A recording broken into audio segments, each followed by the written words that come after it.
Yo, what's going on guys, Cozy here. Today I have a very different video compared to what I usually do. What we are going to do today is to take a look at the new Ignition trailer for Natlan.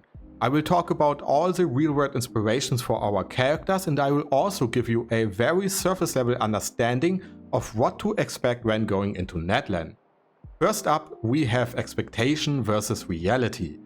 Everyone, me included, most likely expected Natlan to be a very dark, gloomy, volcanic and ashen-like area. A lot of skulls and bones all over the place, people fighting each other constantly, stuff like that, right?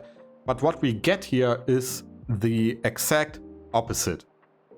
Very colorful, vibrant, basically supermodels all over the place, stuff like that. So a lot of people are disappointed, understandably so. But personally, what I'm going to do is to simply wait and play the zone before I actually judge it, right? We barely saw anything, and as a little bit of a coping mechanism, we still have Mavuika as one of the zones, either in 5.0 or one of the patches after that. And for those who don't know Mavuika, it is basically a desolate place, no wind, dry steppes, lava rivers everywhere, stuff like that. So basically an area where you don't want to live. So hopefully they will include that as well. Another aspect I want to mention here as a very baseline for our video here is that all the people in Natlan are grouped into different tribes. For example, we have on the eastern side of Natlan, we have a large mining complex. And that complex is ran by a clan or tribe called the Nanatikayan.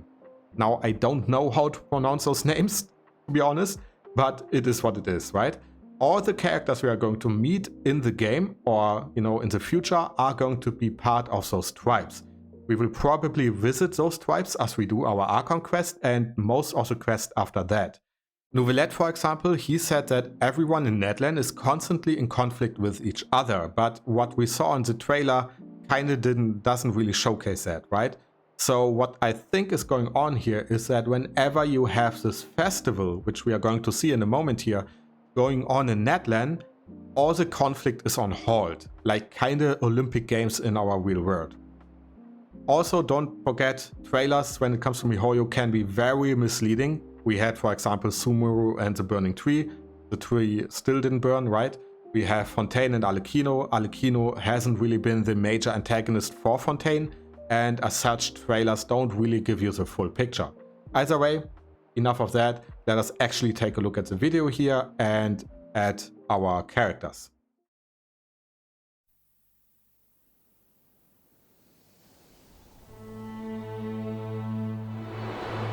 Are we ready?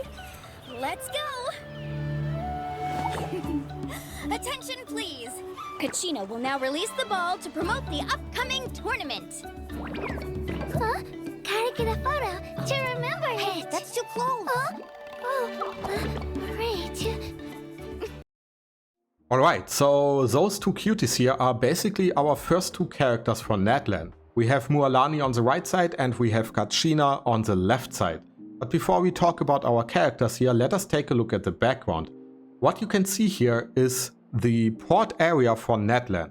And from talking to a variety of sailors in the game, especially in Port Ormos in Sumeru, we know that a lot of them sail to Natlan. And whenever they are there, they really like all the people there. They are very energetic, very fun to be around, and not that barbaric as most people believe them to be. On top of that, one sailor even says that Natlan is a very colorful and charming area, so maybe that was our first hint towards Natlan not being as gloomy as we originally thought it to be. When it comes to our characters here, Mualani is a Hydro character.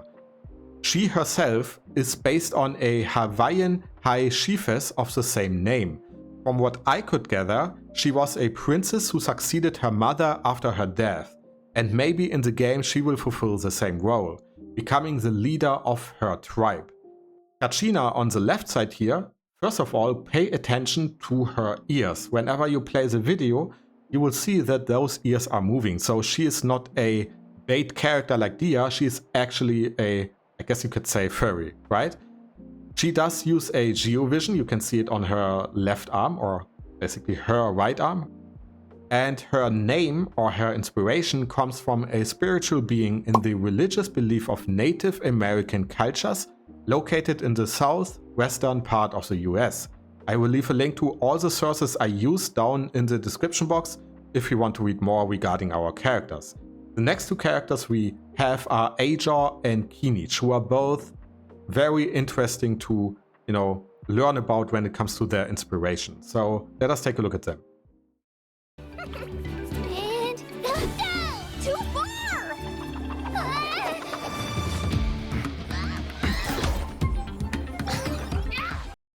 So we have Ajaw on the left and Kinich on the right.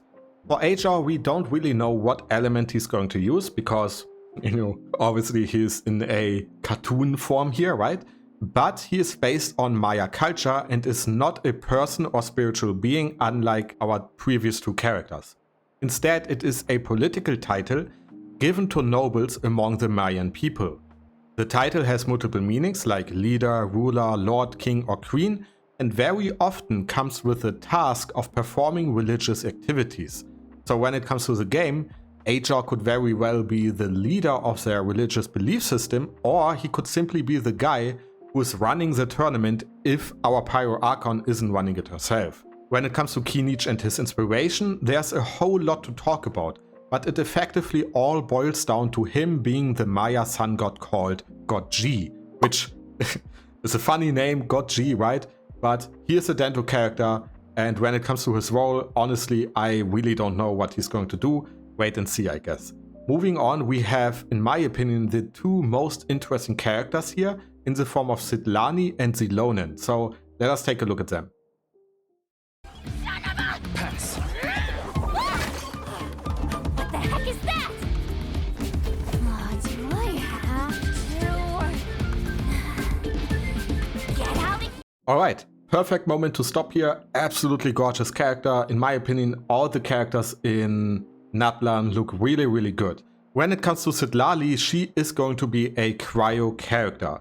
And her name comes from a Mexican given name, which translates into star. When it comes to the Aztec culture, there is a deity called Citlali. She is basically the creator goddess in all of Aztec mythology. She and her husband basically created the entire universe. And when it comes to the game, I would take the guess that Citlali will be some type of character who reads the stars in order to create prophecies, bless people and so on, so somewhat of a religious figure. The next character is going to be Xilonen, and she gives off super heavy mummy vibes, so just take a look at her yourself. here. Leave me alone!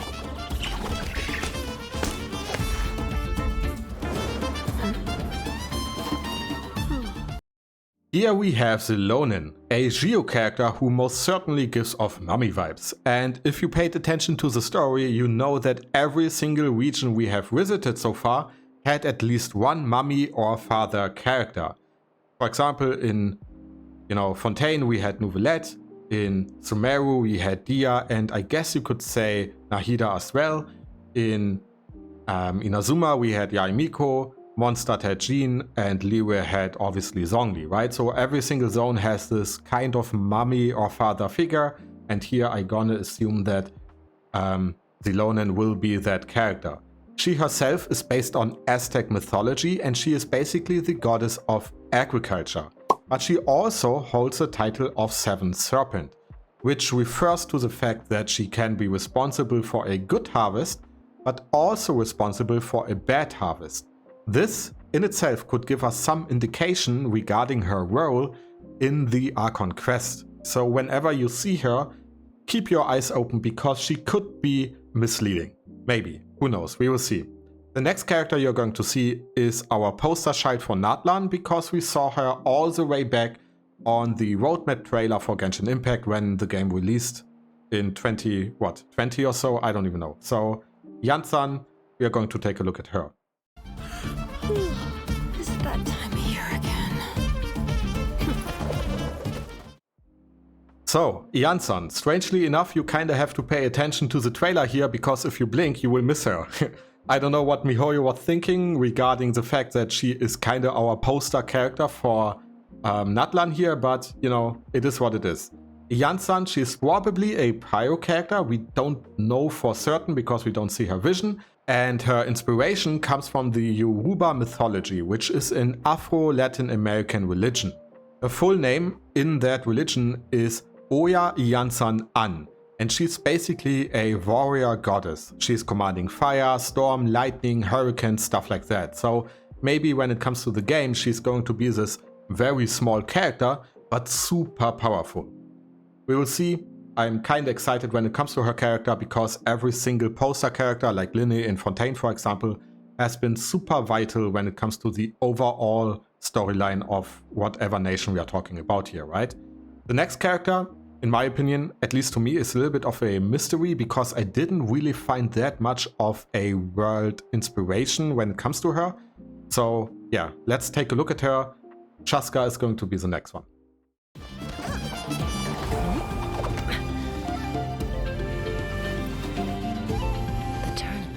Alright, so here we have Chasca, a cryo character, probably a DPS, judging by her outfit, right?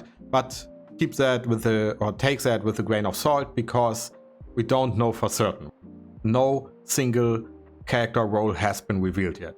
Her real world inspiration, like I said, is a mystery to me because all I could find was a Salvadoran folklore, which would make her kind of boring. I'm not going to talk about the folklore here. If you want to know more when it comes to that, I will leave a link to it down in the comments or in the description and you can read it for yourself. Our next character is going to be the most important character in my opinion when it comes to the whole trailer, right? I'm not going to spoiler it if you haven't watched the trailer yet, so yeah, let's watch it together. I wonder if she's watching.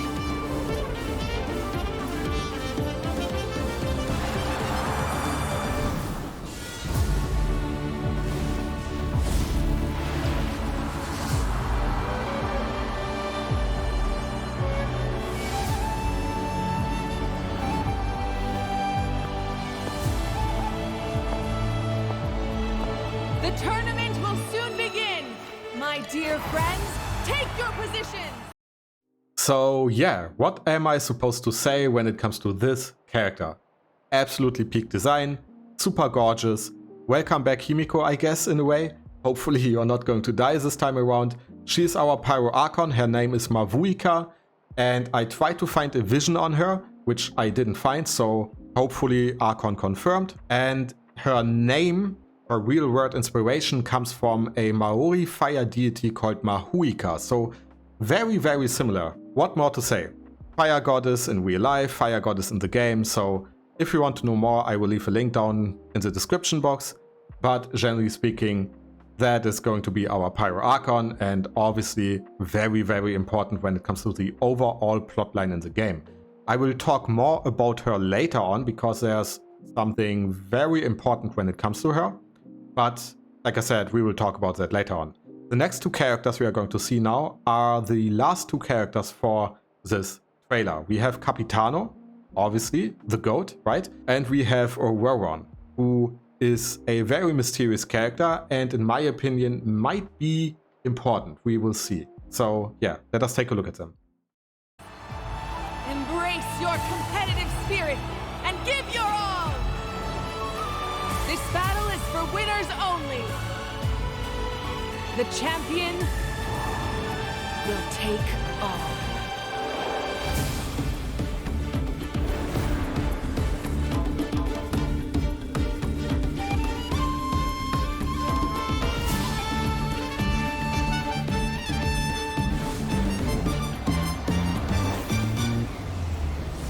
Are you brave enough to compete? Here he is, the GOAT, the beast, the man, the legend, number one of the Fatui Harbingers, El Capitano. He is the strongest among the Fatui. There's a reason as to why Pyro and the Tsaritsa sent him to Natlan, because obviously, according to lore, Natlan is the most powerful region in Teyvat, right? So there's a reason as to why the Capitano is here.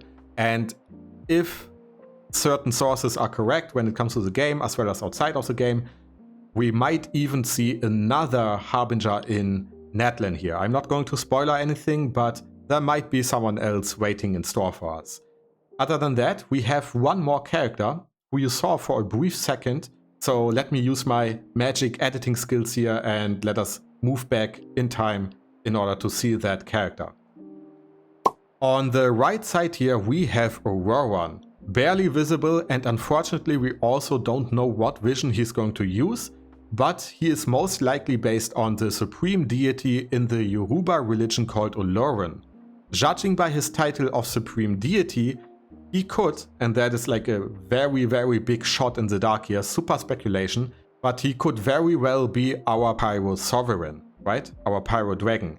Now this is just speculation, like I said, obviously, but keep in mind that all the 7 sovereigns have been mentioned or did appear in every single Archon questline.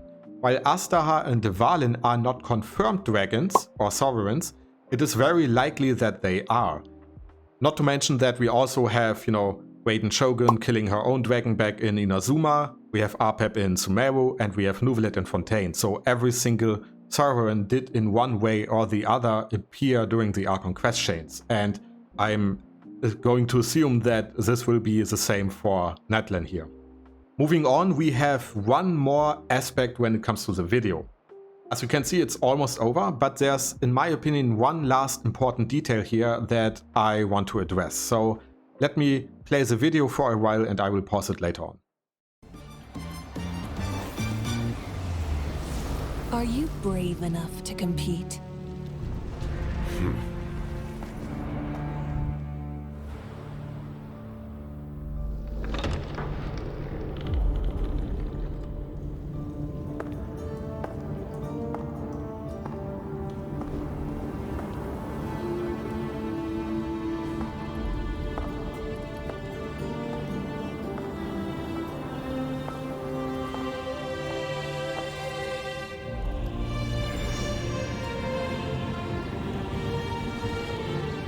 To burn again. Even the tiniest of sparks will not go unnoticed. Did you catch everything?